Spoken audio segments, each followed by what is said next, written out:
வணக்கம்.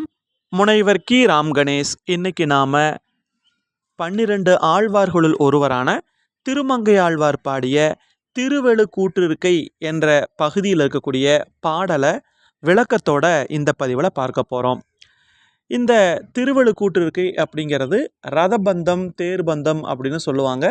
அப்படியான ஒரு அமைப்பில் 1லிருந்து 7 வரை எண்ணிக்கையில் பாடக்கூடிய ஒரு அமைப்பில் இந்த எழுக்கூற்றிருக்கை பாடப்பட்டிருக்கிறது. அதனால தான் இதுக்கு பேர் திரு எழுக்கூற்றிருக்கைன்னு பேர். அதாவது 7 வரைக்கும் இருக்கக்கூடிய அந்த எண்ணை வைத்து இல்லை ஒவ்வொரு பக்கம் பார்த்தீங்கன்னா 1, 2, 3, 4, 5, 6, 7ன்னு அந்த எண்ணிக்கை வந்து கொண்டே இருக்கும். அது மாதிரியான ஒரு அமைப்பில் பாடக்கூடிய பாடல் தான் இந்த திருவெழுக்கூற்றிருக்கை அப்படிங்கிற பாடல். இது திருமாலை முழுமுதற் கடவுளாக கொண்டு பாடப்பட்டது. திருமால், ராமர், பெருமாள், கண்ணன்னு சொல்கிறோம் இல்லையா? அப்போ அவரை மையமாக வச்சு பாடப்பட்டதான் இந்த பாடல் முழுமையுமே. இதை நம்ம பார்க்கலாம். ஒரு பேர் உந்தி இருமலர் தவிசில் ஒரு முறை அயனை ஈன்றனை. ஒரு பேர் உந்தி, ஒரு பெரிய உந்தி அப்படின்னா கொப்புள், நம்ம வயிற்றுல இருக்கு இல்லையா, தொப்புள்னு சொல்லுவோம் இல்லையா? அப்படிப்பட்ட அந்த தொப்புளில் இருமலர் தவிசு. இருமலர் அப்படின்னா ஒரு பெரிய தாமரை மலர். அந்த மலர் அப்படிங்கிறது இந்த இடத்துல பெரிய தாமரை மலரை குறிக்கிறது. தவிசுன்னா இருக்கை. அந்த தாமரை மலர் ஆகிய இருக்கையில் ஒரு முறை அயனை ஈன்றனை. இந்த திருமால் என்ன பண்ணாராம்? ஒரு சமயம் அயன் அப்படின்னா பிரம்மான்னு அர்த்தம். அந்த பிரம்மாவை பெற்றெடுத்தாராம். எதற்காக அப்படின்னா இந்த மகா பிரளய காலம், அதாவது ஒரு யுகத்தினுடைய முடிவில் மறுபடியும் உலகத்தை படைக்கணும். அப்போ அந்த உலகத்தை படைக்கணும் அப்படிங்கிறதுக்காக அந்த திருமால் என்ன பண்ணாராம்? தன்னுடைய தொப்புள்ள இருந்து ஒரு தாமரை மலரை உருவாக்கி அதில் பிரம்மாவை படைத்து அந்த பிரம்மாவுக்கு படைப்பு தொழிலையும் வேதங்களையும் சொல்லி கொடுத்தார் அப்படின்னு சொல்லுவாங்க. அந்த வகையில் இந்த அடி பொருள் நமக்கு புரிய வைக்குது. அதாவது ஒரு பெரிய ஒரு கொப்புள், அந்த கொப்புளில் ஒரு தாமரை மலரை உருவாக்கி அதில் பிரம்மாவை பெற்றெடுத்தாய் அப்படிங்கிற செய்தியை சொல்லியிருக்கிறாங்க. அதற்கு அடுத்தது என்ன சொல்லியிருக்கிறாங்கன்னா, ஒரு முறை இரு சுடர் மீதினில் இயங்கா மும்மதில் இலங்கை இருகால் வளைய ஒரு சிலை ஒன்றிய ஈரெழில் அழல்வாய் வாளியில் அட்டனை. இது இலங்கையை பற்றிய செய்தி. அந்த ராம அவதாரத்தில் திருமால் ராமனா இருந்தார் இல்லையா? அப்போது ராவணனுடைய இலங்கை அளித்தார், அந்த செய்தி சொல்கிறாங்க. அந்த ராவணனுடைய அந்த இலங்கை மேலே அந்த 2 சுடர்னு சொல்கிறாங்க இல்லையா? இங்கே போட்டிருக்காங்க பாருங்களேன், இரு சுடர்னு. அந்த 2 சுடர் அப்படிங்கிறது ஒன்று சூரியன், சந்திரன். அந்த ரெண்டுமே அந்த இலங்கை நகரம் மேலே வர முடியாதான், பயந்துக்குமா அந்த சூரியனும் சந்திரனுமே. ஏன்னா ராவணனுடைய அந்த கோபத்துக்கு பயந்து அப்படிப்பட்ட இலங்கை அது 3 மதில் கொண்டது அப்படின்னு சொல்கிறாங்க. அதாவது எப்படி 3 மதில் அப்படின்னா, இயற்கையாகவே பார்த்தீங்க அப்படின்னா அது மலை சூழ்ந்த ஒரு பகுதி, அது ஒரு பாதுகாப்பு. அதுக்கப்புறம் காடு சூழ்ந்த பகுதி, அது ஒரு பாதுகாப்பு. அதுக்கப்புறம் கோட்டை சூழ்ந்த பகுதி. இப்படியாக 3 மதில் பாதுகாப்புடையதாக இருந்ததாம் அந்த இலங்கை. அப்படிப்பட்ட இலங்கையை இந்த ராமர் வடிவத்தில் இருந்த அந்த திருமால் என்ன பண்ணுறார் அப்படின்னா, தன்னுடைய சார்ங்கம் அப்படின்னு சொல்லக்கூடிய அந்த வில்லை வளைத்து அதில் கூர்மையான ஒரு அம்பை வைக்கிறார். அம்பை வச்சு அந்த அம்பிலிருந்து நெருப்பை வர வைத்து அந்த இலங்கையை அழித்தார். அதுதான் 2வது செய்தி. அதாவது ஒரு முறை 2 சுடரும் இயங்க முடியாதபடி 3 மதில் பாதுகாப்புடைய இலங்கையை ஒரு வில்லில் ஒரு நெருப்பு அம்பை வைத்து அழித்தாய் அப்படின்னு சொல்லிட்டு குறிப்பிடுறாரு திருமங்கை ஆழ்வார். அதற்கடுத்து பாருங்களேன், மூவடி நானிலம் வேண்டி முப்புரிலோடு மானுரி இலங்கும் மார்பினில் இரு பிறப்பு ஒருமானாகி ஒரு முறை ஈரடி மூவுலக அளந்தனை. இது மாவலி சக்கரவர்த்தியை பற்றிய ஒரு செய்தி. மாவலி சக்கரவர்த்தி கேரளாவை ஆண்ட ஒரு அரசன். அந்த அரசன் ஒரு ஆணவத்தோட தேவர்களை எல்லாம் துன்பப்படுத்திக்கிட்டு இருந்த அந்த நேரத்தில் அந்த தேவர்கள் திருமால் இடத்துல முறையீடு செய்கிறார்கள். அப்போ திருமால் என்ன பண்ணுறாருன்னா வாமன அவதாரம் எடுக்கிறார். அந்த திருமாலினுடைய 10 அவதாரங்களில் வாமன அவதாரம். அந்த வாமன அவதாரத்தில் அந்த திருமால் ஒரு சின்ன பையன் மாதிரி, ஒரு கையில் கமண்டலம், இன்னொரு கையில் அந்த அந்த சொல்லுவாங்க இல்லையா தண்டம் அப்படிங்கிற மாதிரிலாம் எடுத்துக்கிட்டு போகிறார்.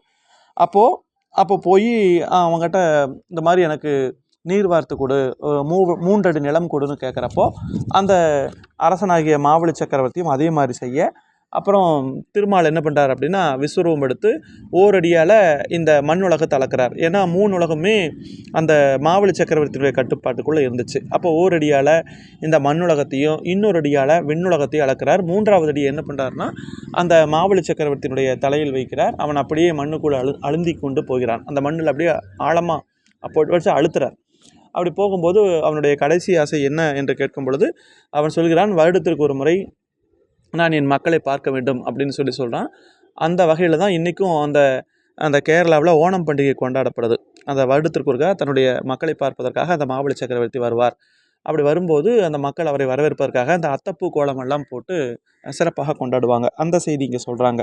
அப்போது 3 அடியால் நானிலம் வேண்டி, நானிலம் அப்படிங்கிறது இந்த நில உலகத்தை தான் சொல்கிறாங்க. பொதுவாக குறிஞ்சி முல்லை மருதம் நெய்தல் அதை தான் சொல்கிறாங்க. அதை பெறுவதற்காக முப்புரி நூலோடு அந்த பூநூல் போட்டிருப்பாங்க இல்லையா, அந்த பூநூலோடு அந்த மான் தோளும் விளங்கக்கூடிய அந்த மார்பினை உடையனாகி இந்த ஒப்பற்ற பிரம்மச்சாரியாக அந்த வாமன அவதார காலத்தில் மகாபலியிடம் சென்று அந்த 2 சிறிய திருவடிகளால் மேல் கீழ் நடு அப்படின்னு சொல்லக்கூடிய அந்த 3 உலகங்களையும் அளந்தாய் அப்படின்னு சொல்கிறாங்க. அப்போது 2 விதமாக சொல்கிறாங்க. மேலுலகம், நடு உலகம், கீழ் உலகம், இந்த 3ஐயுமே அளந்தான்னு சொல்லுவாங்க. ஒரு அடியால் மண்ணுலகையும் இன்னொரு அடியால் விண்ணுலகையும் இன்னொரு அடியால் அவன் அந்த மாவலியினுடைய தலையிலை கால் வைத்து அழுத்தினார் அப்படின்னு சொல்லுவாங்க. இப்படியாக அந்த வாமன அவதாரத்தை பற்றிய செய்தி இதில் சொல்லப்பட்டிருக்கிறது. அடுத்து பாருங்க, நாள் திசை நடுங்க அஞ்சிரை பரவி ஏறி நால்வாய் மும்மதத்து இருசெவி ஒரு தனி வேளத்து அறந்தையை ஒரு நாள் இருநீர் மடுவுள் தீர்த்தனை.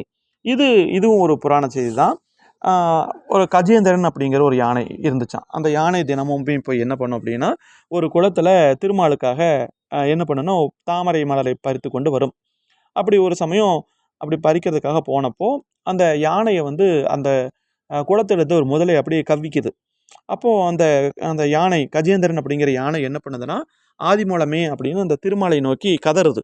அப்போ திருமால் என்ன பண்ணுறாருன்னா 4 திசையை நடுங்கும்படியாக, 4 திசை சொல்லுவோம் இல்லையா, கிழக்கு மேற்கு வடக்கு தெற்குன்னு, அந்த 4 திசையுமே அப்படியே அதிரும்படி அந்த அஞ்சிரை பறவை நல்ல வேகமாக சிறகுகளை விரிக்கக்கூடிய அழகாக சிறகுகளை உடைய அந்த கருடன் மேலே ஏறி அந்த இருநீர் மடு அப்படிங்கிறது என்ன அப்படின்னா நல்ல ஆழ்ந்த மடுங்கிறது குளம் மாதிரியான அமைப்பு தான், அது மடுன்னு சொல்லுவாங்க.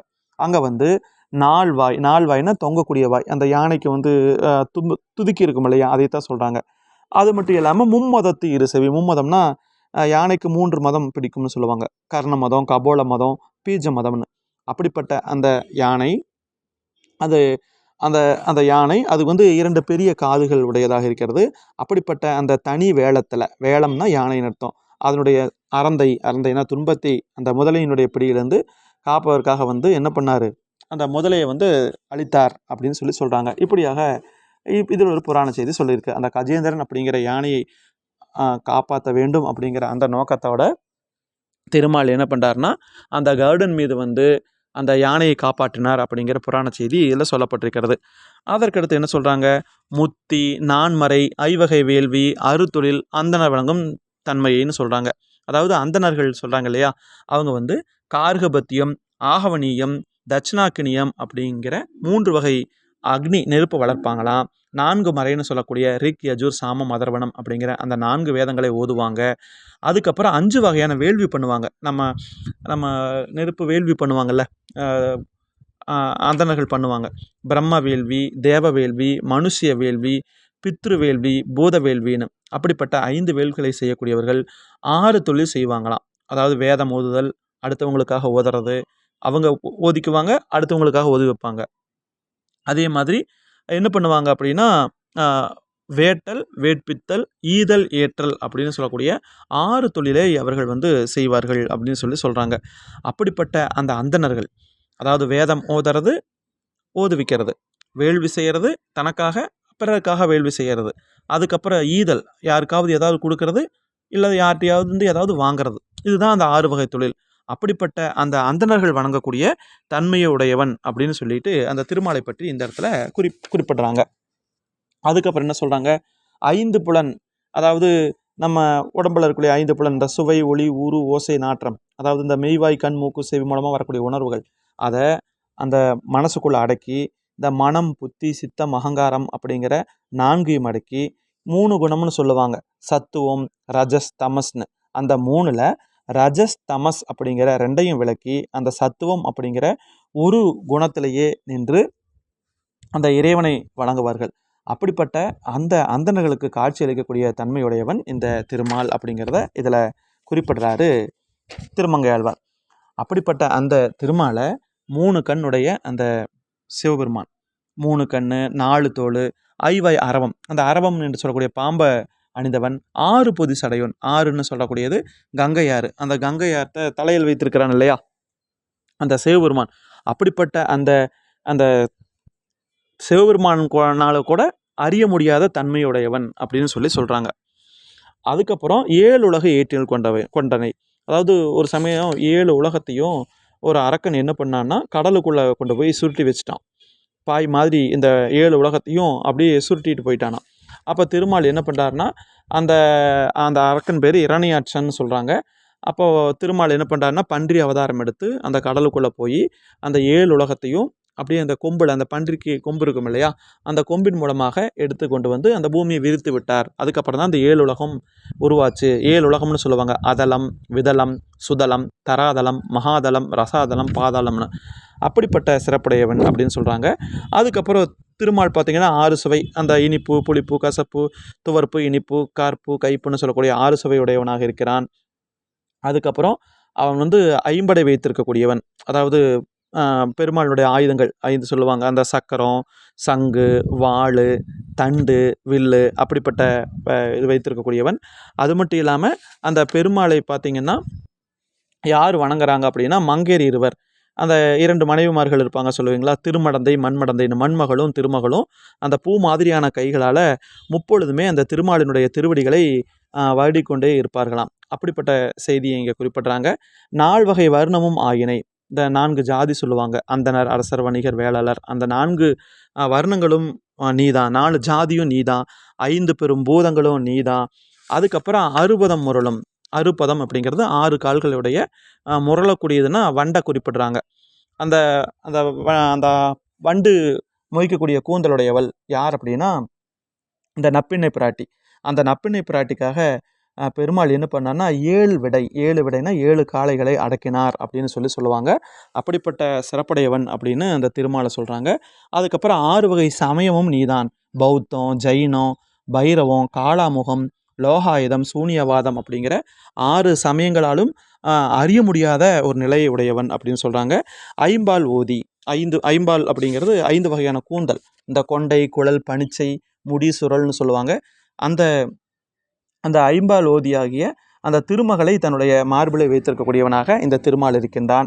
அது மட்டும் இல்லாமல் அறம் முதல் 4, அறம், பொருள், இன்பம், வீடு அப்படிங்கிற 4 உறுதிப்பொருளாகவும் இருக்கக்கூடியவன் அவன்தான்.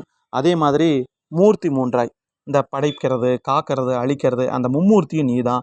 2 வகை பயனாக இருக்கக்கூடியவன் நீ தான். இந்த பிறப்பு, அடுத்து வீடு பேருன்னு சொல்லக்கூடிய சொர்க்கம் எல்லாமே நீ தான். எல்லாமே இந்த பிரபஞ்சம், இந்த உலகம் முழுவதும் நிறைந்திருக்கக்கூடியவன் நீ தான். அப்படிப்பட்ட இந்த திருமால் எங்கே இருக்கிறாராம்? குன்றா மதுமலர் சோலை, என்றைக்குமே குறையாத தேனுடைய பூக்கள் நிறைந்த சோலைகளை உடையது, வெற்றிலை தோட்டம் உடையது, பெருகி வரக்கூடிய காவிரி ஆற்றினால ரத்தினங்கள் அப்படியே எல்லா பக்கம் அந்த கரையோரங்களில் கிடைக்குமா, அப்படியே சென்னல் விளைஞ்சு கிடக்குமா. அப்படிப்பட்ட 4 பக்கங்கள்லையும் வனங்கள் உடையதாக இருக்கக்கூடிய அந்த பொன்மயமான மாளிகள் இருக்கக்கூடிய, கொடிகள் பறக்கக்கூடிய, அந்த சந்திரனை போய் அந்த கொடி தீண்டுமா. அப்படிப்பட்ட அந்த செல்வம் நிறைந்த அந்த திருக்குடந்தை என்று சொல்லக்கூடியது இந்த கும்பகோணத்தை குடந்தைன்னு சொல்கிறாங்க. அப்படிப்பட்ட அந்த ஊரில் பிராமணர்கள் எல்லாரும் என்ன பண்ணுறாங்களா, மந்திர மொழியோடு வணங்குறாங்க. அப்படிப்பட்ட சூழலில் இந்த பெருமாள் ஆடு அரவம், அதாவது ஆடக்கூடிய அரவம்னு பாம்பை, ஆதிசேஷனை சொல்கிறாங்க பாம்பை, அதில் படுத்திருக்கக்கூடிய பெருமானே உன்னுடைய அடியனை நாங்கள் பணிகிறோம் அப்படின்னு சொல்கிறாங்க. அப்படிப்பட்ட பெருமானே உன்னுடைய திருவடிகளை நாங்கள் பணிகிறோம், எங்களுடைய இடர், எங்களுடைய துன்பத்தை எல்லாம், பாவத்தை எல்லாம் போக்கி நீ தான் எங்களுக்கு அருள் செய்யணும் அப்படின்னு வேண்டிக்கிறார். அப்போது அந்த திருக்குடந்தை என்று சொல்லக்கூடிய, குடந்தை என்று சொல்லக்கூடிய கும்பகோணத்தில் இருக்கக்கூடிய அந்த திருமாலை வேண்டி கொண்டு தான் இந்த திருவெழுக்கூற்றிருக்கை முழுமையுமாக பாடப்பட்டிருக்கிறது அப்படிங்கிறத நாம் இந்த பதிவில் பார்த்துருக்குறோம். உங்களுக்கு வேறு ஏதாவது விளக்கங்கள் தேவை அப்படின்னா காமெண்ட் பகுதியில் குறிப்பிடுங்க. மிக்க நன்றி. மீண்டும் நாம் இன்னொரு பதிவில் சந்திக்கலாம். நன்றி.